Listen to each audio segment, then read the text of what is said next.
Hi, everyone. Welcome to today's episode of our podcast. And today, as usual, I have another amazing guest today. And he's Kunal, my new friend. He is the founder of Open Water. And this software, over 25 million people used it before. And if you applied any kind of award and you use that portal to submit the application, you used their software before. And I will let him to do more of the self intro for everyone. Great. Hey, everyone. Nice to meet everyone. Met with Serena just, 2 weeks ago? And we both found out that we're both very passionate on the journey of knowledge and education. And of course, Serena's way, way further than me along with that journey. But I am a business owner. I founded my business 15 plus years ago. And I was fortunate enough to have an exit, which is typically the dream of any founder. I built the business with a co-founder. His name is Tim Spell. I'm originally from the New York area. I then went to school in George Washington University. And I was one of those people that started the business in my early career, which I'll be talking about soon, and built the business completely bootstrapped without any investment. So I'm really here to share my story and hope I could inspire some people that are interested in pursuing that path, that it really is possible. And, hopefully more examples of that can have their voice heard. Super excited. So you chose computer science as your undergrad major, right? Right. So what made you to choose that major?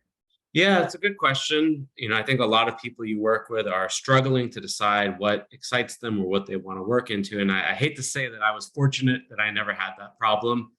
Since I was around 10 years old, I remember one of our second cousins or third cousins, they came by the house with a computer. And this was, we're up to cores and multiple cores, but this was a 286 Intel computer. And the brand was NEC.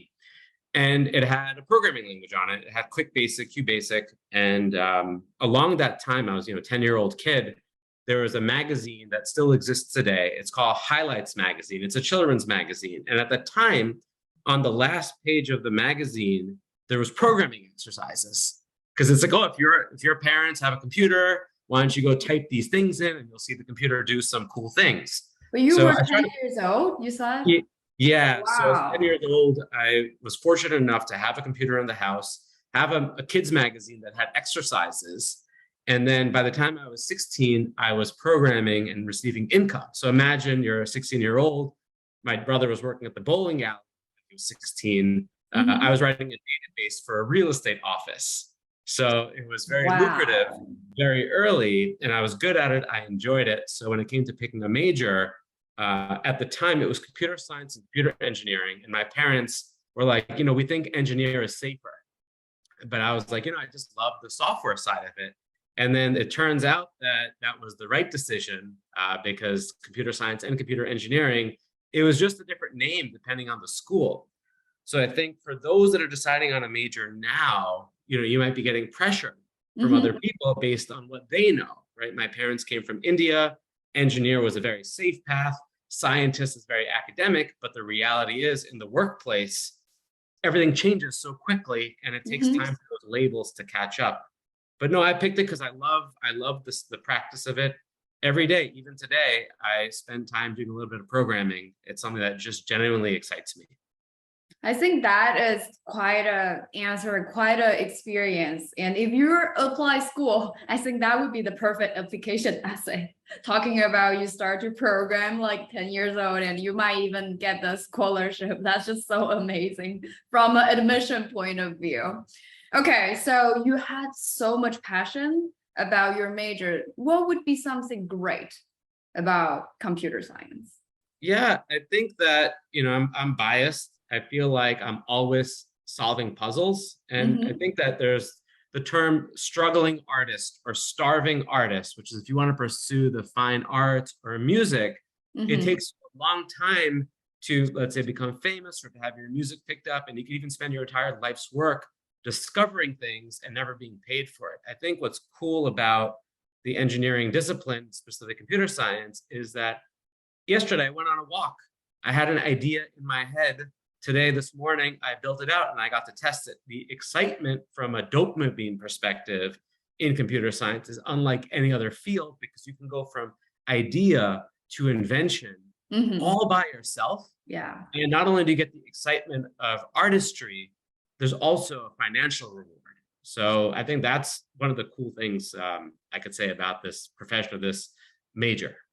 I love that analogy, like artist and a creator, because it's just so exciting to have something in your mind and you like made it from scratch and then you put it into a reality. That's very, very exciting.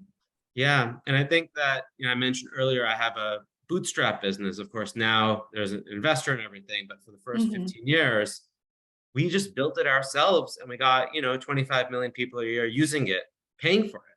That is something that is very hard in any other industry to do without other people's capital. Hmm. So from choosing the major and then to early of your career, like how did you get your first job in the industry? Yeah, great question. I think that this is just another tidbit that I didn't know that this was what my life path was going to be. So when I was an undergraduate, and I got a merit scholarship, like a lot of people do, and it Hmm. covered around half of the tuition. And I just went to an info session, and the info session was talking about a new scholarship which exists today.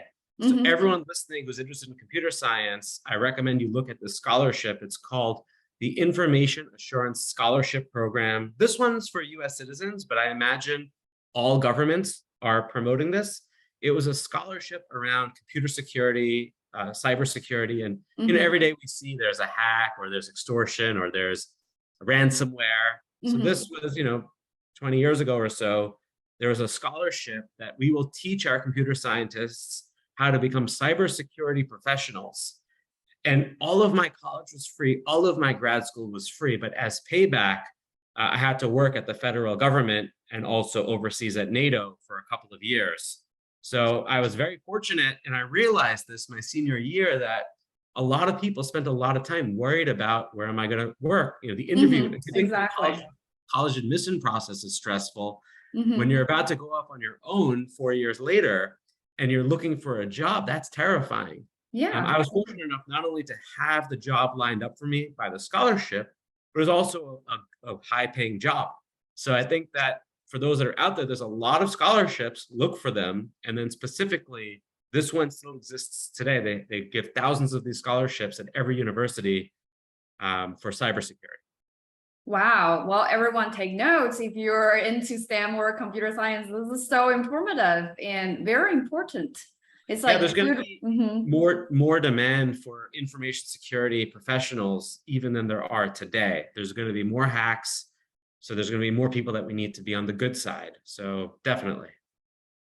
Awesome. Well, I didn't expect this is very, very informative. Like I personally even want to take a look at it, like that scholarship, because can be really helpful for a lot of people who are into STEM major. Yeah. So um we just talk about the major and then talk about your first job. I think everything went very smooth for you and a lot of really good organization you participated in. So what would be something really cool about your industry for those person who are interested in STEM, computer science? Could you give them like a picture of what they can do in the future? Yeah. Great question. So I think the industry of computer science, it's less than 70 years old. The industry was born out of World War II. The history is you needed people to calculate the trajectory of firing artillery. So it's Mhm. literally to do the math behind the computation of how we could try to win the war and encryption and such. So the industry is 70 years new. If you think Mhm. about professions such as medicine, it goes back thousands of years. Lawyers, attorneys, accountants. So there's a lot of professions that have had a lot of time to establish themselves, establish norms, and there's incremental improvements. With an industry that's only 70 years old, Mhm. you find yourself Exactly. always in discovery. So if you're familiar with the company Intel, the co-founder of Intel, his name is Gordon Moore, and there was a law he concocted called Moore's Law. And the idea at the time was that every 2 years, the chip size would become half, and you could fit twice as many chips on a device. Yeah, I heard So, that before. It was yes, quite amazing to think so of that. Today, we probably change our phones every 2 years, and on our Mhm. phones, we're like, oh, this is way faster, way better, way smaller. But it's not just the hardware. The software also, you could build on the backs of people that wrote software before you. So when I was in school, the entire year would be spent on building a prototype for something that's like Uber or something that's like Amazon Alexa. The entire year-long project, if I'm a developer today, I can hook into what's called an API, and I can Mhm. use 10 years of research in minutes. So if you stay in the industry, things that you struggled with 2 years ago become easy, and they enable you to achieve the next level of challenge. So here I am, let's say 15 to 20 years into my career. Mhm. Every day I could be like, wow, that used to be hard. So what am I going to do today to make myself excited? And that every day I have a new answer to that question. It's very cool. I think everyone can feel your passion right now. It's like super passionate and a lot of fun because I think people have stereotype of computer science, think that's nerdy, it's boring, but it's actually quite exciting. Okay. So I love everything you just shared. So for those people who want to entering the industry, do you have any tips, suggestion? Yeah, when I was that 10-year-old learning this stuff, and I'm not unique. You hear a lot of stories like this. I picked up a book. It was called Sam's Teach Yourself. At the time, it was Visual Basic, and then Sam's Teach Yourself C Sharp. Mm-hmm. Basically, these books, you can go to the bookstore, which I don't even know if bookstores exist today, and they had chapters of, okay, 24 lessons. Each lesson's 1 hour. Today, of course, there's so much online, and it's free. Yeah. So I would really recommend, if you're interested, because you can also find out if you hate this. It's hard. It's not for everyone. What's cool about this profession is that you can learn it at home. You can learn it at the library. And if I was that 10-year-old to 16-year-old making money from home, today it's a different world. It's so much easier. So I'd recommend you check out Code Academy. You try a couple of programming classes. I'd recommend you attend a hackathon. So a Mhm. hackathon's a weekend event where a programmer, a designer, a marketing person, they all get together and they try to build something in a weekend. When you're young, you might just want to spend your time at house parties and doing side jobs to buy something. You're buying new sneakers. I think that a hackathon, it's work, but I think if you go to that and you feel excited, you're going to discover a group of people that like moving society forward.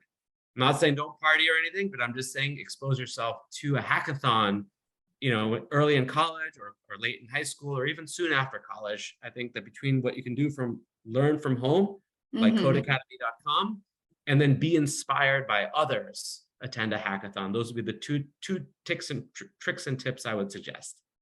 I love it. I personally went to a hackathon. I'm not a STEM major. I'm more education technology side. But I think it's a perfect way to meet self-motivated, passionate, and innovative people. Like you get into a group and you had that idea and you try to make something in 24 or 48 hours. We didn't sleep for that 2 days. We didn't sleep, but then we had an app in the end, like a minimum viable product in the end, and there are some VC approaches.